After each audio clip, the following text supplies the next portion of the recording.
Ok, donc voici la vidéo qui va expliquer le script que j'utilise et que mes clients utilisent pour passer les clients en appel. Donc voilà, c'est les clients, les prospects en appel. Donc c'est quelque chose qu'on utilise tous les jours et qui fonctionne très très bien. Le but c'est d'envoyer un client en appel de découverte ou en appel de vente, d'accord? Donc l'appel de découverte c'est vraiment échanger, voir si ça match avec la personne pour voir si elle peut aller dans votre programme et si bien sûr elle a aussi les fonds suffisants. Donc on ne va pas perdre des heures en fait, c'est juste on fait 20 minutes de ce qu'on appelle de présélection et l'appel de vente c'est vraiment pour aller vendre son programme. Alors, je ne suis pas à vendre ce programme, mais ils auront au moins voir si vraiment la personne elle veut y aller en fait. Voilà. Parce qu'on est toujours dans cet esprit de sélection, de trouver des gens qui vont vraiment se transformer avec vous, quitte à refuser les gens.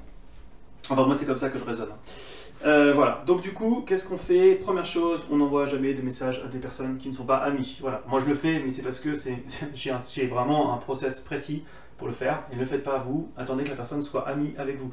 Donc, allez voir sur le groupe Le Déclic, il y a plein de formations sur comment est-ce que vous pouvez grossir votre réseau avec votre cible. Voilà. Donc, important, soyez amis avec la personne avant d'envoyer un message. D'abord, on se présente, donc on va briser la glace. C'est comme, souvent ce que je dis, c'est la vente, c'est comme aller parler avec des gens dans un bar, d'accord? Vous n'arrivez pas vers la personne pour lui dire « Hey, salut, est-ce que tu voudrais aller au resto avec moi ?» ou « Est-ce que tu veux partir en vacances avec moi ?» Non, d'abord, on va se présenter, on va apprendre à se connaître, ce qu'on est en train de faire. Donc, salut, je prends le temps de connecter avec toi, avec toutes les personnes qui rentrent dans mon réseau. Tu me permets de te poser quelques questions pour mieux te connaître. Ou on va poser une question en rapport avec le profil, ou sur un post, ou sur un groupe, etc. Toujours trouver le lien, voilà, entre guillemets. Alors, au début, surtout, d'accord, quand vous commencez, faites pas du volume. Vous n'avez pas encore les outils pour faire du volume. Quand je dis le volume, c'est d'envoyer plusieurs. Quand on veut monter une entreprise qui fait plusieurs milliers d'euros, il faut faire plusieurs ventes. Et là, on va commencer à envoyer plus de messages. Mais pour vous, concentrez-vous déjà d'aller trouver le point de connexion, le point qui va vous permettre d'aller chercher votre prospect.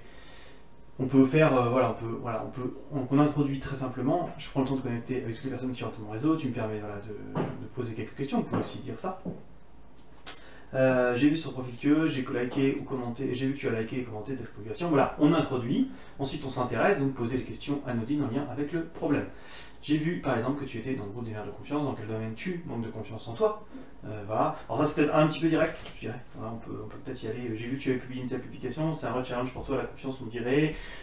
Voilà, ou alors moi aussi j'ai un enfant, c'est vrai que ça a été difficile au début, aide-moi un petit peu, dis-moi un petit peu ce que tu ressens par rapport à ça. Voilà, essayer de se rapprocher. Par exemple, on peut aussi dire comment ça se passe, tu as vu que tu étais dans le groupe des maires en confiance, comment ça se passe?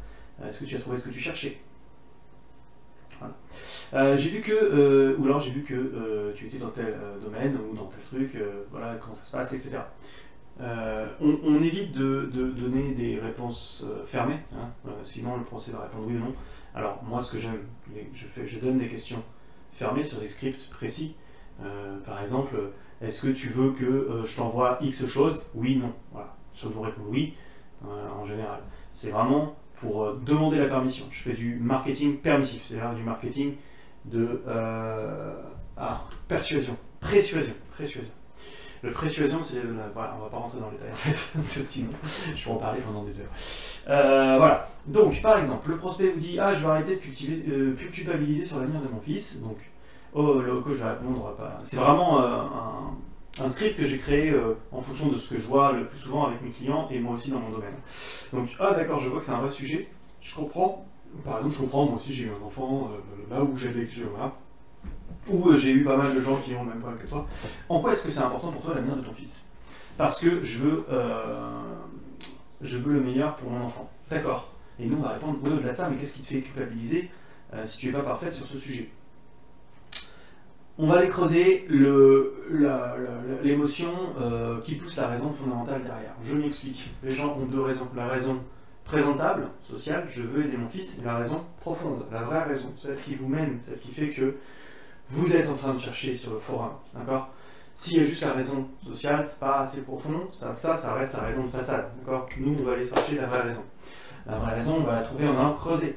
D'accord, donc c'est ça, c'est au-delà de ça, parce que je veux le meilleur pour mon enfant, fake, fuck, non, c'est pas vrai. Oui, les gens veulent le meilleur pour leur enfant, mais pourquoi est-ce que ça te fait culpabiliser? Pourquoi est-ce que tu ne fais pas juste de l'inscrire au meilleur cours. Donc le coach, oui, mais au-delà de ça, vous allez répondre qu'est-ce qui te fait culpabiliser si tu n'es pas parfaite sur ce sujet, hein. Toujours creuser l'émotion qui va pousser, donc je vais dire la raison, parce que je veux que mon père soit fier de moi et de comment j'éduque mon fils. Et là, vous avez trouvé la raison fondamentale. Qu'est-ce qui te manque pour y arriver? Pouvoir parler avec mon père de ma peur de louper l'éducation de mon fils. D'accord? Et là, vous pouvez aller. Qu'est-ce qui t'empêche de le faire seul pour créer le fait qu'elle a besoin de vous, de votre aide? Je ne sais pas par où commencer. D'accord, je comprends. Je te propose d'échanger 20 minutes, le temps de voir si je peux t'aider avec ça et si je ne dis pas, je serai avec toi vers une ressource, un outil pour t'aider. Pourquoi on dit si je ne peux pas, je serai ravi de t'orienter vers XY, c'est parce que c'est pour vraiment dédramatiser l'appel. C'est pas un appel de vente. Enfin, moi, je ne recommande pas de faire 2 appels, faire un seul appel, parce que ça, c'est le closing 2019-2020, le pied dans la porte. Et ça, c'est pas. Moi, je n'aime pas du tout faire fonctionner comme ça. Je trouve que c'est vraiment pas forcément hyper aligné avec ce que je veux véhiculer. Voilà.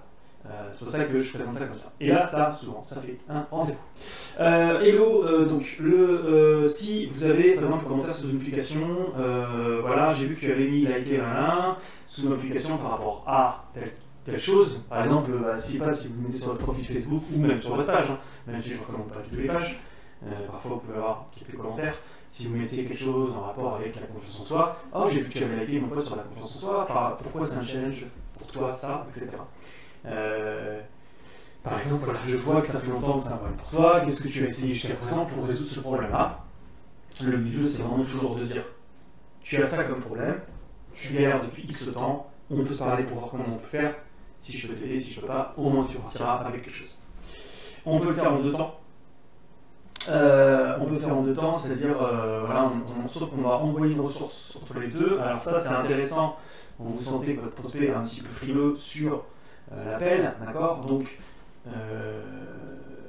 tac, la mère, donc elle veut venir pour l'enfant, me la sac, c'est bien pour les études parfois faites sur ce sujet, parce que je veux que mon père soit de moi et comment j'éduque mon fils. Donc, hein, c'est bien Pierre qui est fier de lui. Qu'est-ce qu'il manque pour arriver, pour en parler avec mon père de la peur de l'éducation de mon fils? Oh, justement, une ressource là-dessus, je t'envoie ça. Super, tu peux regarder ça quand? Ou, voilà, donc là, on va dire, on vous avez une ressource toujours demander quand est-ce que vous pouvez avoir un retour, d'accord? C'est important, parce que les gens, sinon, vous envoyez les ressources dans le vent, donc autant donner des ressources gratuites, ou autant, je sais pas, aller regarder Netflix, en fait, c'est aussi utile que ça, voilà. Ou vous pouvez aller directement, plus direct. Alors, j'ai des méthodes, c'est plus direct, c'est vraiment en fonction de vous, comment vous êtes dans votre personnalité. Vous dire, ok, j'envoie vraiment des sources pour débloquer, mais je pense que dans ton cas, ça va faire la différence. Par contre, je vais demander un retour car je veux que ce soit efficace. Est-ce qu'on est ok? D'accord? Si vous, après, demandez-vous aussi, demandez-vous simplement si une personne qui prend même pas le temps de faire un retour, est-ce qu'elle deviendra un jour client? Voilà. Le but est de demander un retour au prospect et voir s'il a pu avancer avec la ressource, et ensuite on proposera un appel pour aller plus loin. Ok, par exemple, super, bon, après tout ce que j'ai juste un appel, c'est juste une PDF ou une formation que je t'ai envoyée. Je te propose de voir ensemble si tu as bien appliqué ce qui était enseigné durant l'appel et voir si on peut aller encore plus loin ensemble. Voilà. Comme je vous avais promis, le script anti-ghosting, quand la personne ne répond pas, alors souvent, ça je ne l'ai pas mis, je vais le mettre après, mais parce que souvent les gens ont plein de messages, plein de notifications, donc souvent ils oublient vos messages, donc c'est bien de relancer, d'accord? Donc on va vérifier bien sûr toujours si la personne était bien amie, sinon c'est peut-être tombé dans les spams. Dans ce cas-là, on enlève l'invitation et on peut réinviter la personne qui recevra une nouvelle notification. À plus de 24 heures de la conversation, on envoie un GIF. Donc, par exemple, vous allez sur GIF, vous cliquez sur Hello. Par exemple, vous tapez Hello, vous cliquez sur le GIF. Vous tapez Hello, vous aurez plein de possibilités d'envoyer des GIFs. Alors, GIF, c'est les petits trucs animés, hein, si vous savez pas ce que c'est. Donc, des petites animations sympas qui vont être un peu fun. Plus 72 heures, moi je ne relance pas, je mets une petite question ou est-ce que tout passe bien pour toi? Plus 5 jours, on va essayer ce qu'on appelle une relance profonde, donc on va repartir sur la conversation et sur un point de profil. Donc ouais, déjà j'ai vu que tu avais fait, t'as été au bon machin, j'y suis allé, où c'était bien, voilà, j'ai vu que tu avais fait la rentrée des classes, comment ça s'est passé, est-ce que tu as parlé à ton père, pour les mamans anxieuses, etc. On essaie de revenir, voilà. S'il n'y a toujours rien, vous laissez, alors si vous aviez eu un bon début de conversation et que la personne était bien fit pour votre profil, vous mettez dans votre CRM, donc le CRM c'est Customer Relationship Management, donc votre CRM c'est, normalement c'est ce qui vous indique les personnes qui sont intéressantes où est-ce qu'elles en sont dans l'étape de votre tunnel, ça encore c'est dans l'information, vous pouvez faire un petit rappel à plus 30 jours pour reprendre la température, parce que peut-être que la personne n'est pas motivée à l'instant T pour aller plus loin avec vous, mais qu'elle sera dans 30 jours parce qu'elle aura eu d'autres problèmes, d'autres choses qui vont montrer qu'elle aura besoin de se faire accompagner. Voilà ce que j'utilise pour alimenter mon entreprise et ce que j'ai avec des équipes pour alimenter mon entreprise. N'hésitez pas, si vous avez besoin de plus, on peut vous aider à construire vraiment tout le process. Je vous dis merci et je vous dis à très vite sur le groupe du déclic. Ciao.